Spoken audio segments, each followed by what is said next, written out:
Imagine a future where solar panels aren't made from, rigid silicon, but from something natural, something found in almost all living things. Like melanin, the pigment in our skin. Exactly. Let's unpack this. Today, we're diving deep into melanin for solar energy. We'll look at how biotech, specifically CRISPR, might change its properties. And even the really ambitious idea of making these panels in space. Right. It's not just another energy idea. It's about a potentially cleaner, more sustainable way to power things here and maybe, well, out there. That's fascinating stuff. hmm Melanin is known for protecting us from the sun, hmm but it also has these amazing photoelectrochemical properties. So it can handle light in different ways. Exactly. It's a natural biopolymer, biocompatible, biodegradable. You find it everywhere. Fungi, animals, us.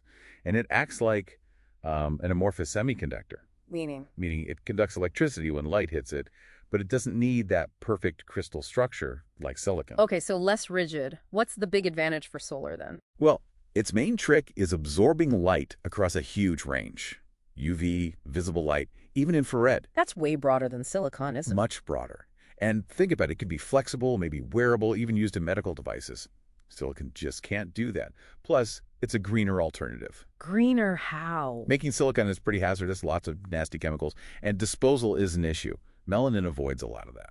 Okay, a truly green, flexible solar panel sounds incredible, but there's always a but, right? What's the catch? You nailed it. The catch is efficiency. Right now, it's really, really low. How low are we talking? Typically under 0.1%. The best achieved so far is 0.42%. Wow, that's tiny, like not usable yet. Not for large-scale power, no. It's like trying to run your house on a watch battery. The main reason is something called charge recombination. The electricity just gets lost almost immediately. Okay, huge hurdle. So how do we fix that? Are we just stuck or can we engineer it? That's where the biotech comes in. CRISPR gene editing, metabolic engineering. These are the tool. Ah, so we can tweak the biology. Exactly. We can optimize how organisms produce melanin, get higher yields, but more importantly, we can actually tune its electronic structure. Tune it.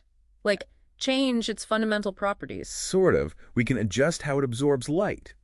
For instance, making diaminated melanin shifts its absorption deeper into the red spectrum by about 100 nanometers. Okay, so you make it absorb different colors of light more efficiently. Precisely. Or doping, it can change its band gap, the energy needed to get electrons flowing. We can tailor it for specific light conditions, specific jobs.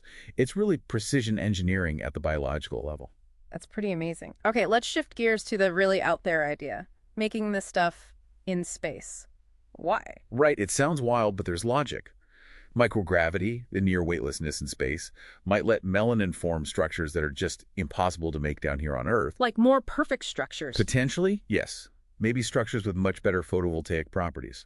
And there's a bonus. Melanin itself provides some radiation shielding. Oh, interesting. So it could be power and protection for space habitats. That's the idea. Dual purpose. Plus, making things in space avoids the huge cost of launching heavy materials from Earth. We're talking, what, $10,000 a pound just to get to low Earth orbit? Okay, that makes economic sense for space exploration. But building bioreactors in space sounds complicated. It is. You have to rethink everything: fluid dynamics, heat management, waste. Then you need to integrate it with, say, 3D bioprinting to actually make the solar films up there. So you'd need resources in space, too. Ideally, yes. That's the concept of ISRU, in situ resource utilization.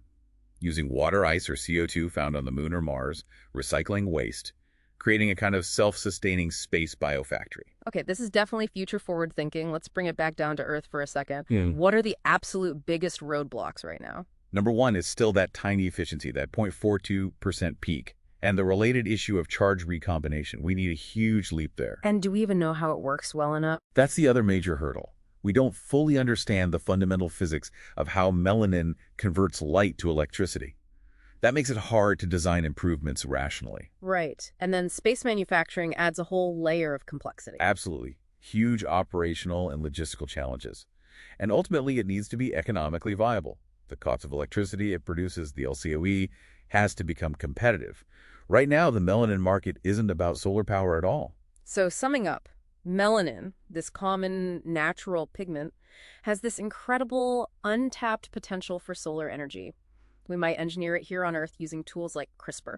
Or even take the manufacturing leap into space for unique advantages and maybe, just maybe, superior performance. But the efficiency gap is massive, and there are fundamental science questions still to answer, plus all the challenges of space. Exactly. It's a long road, but a fascinating one. It really makes you think, doesn't it? This isn't just about solar panels. It pushes us to reconsider how we make things, how we use resources, whether here or, well, out there.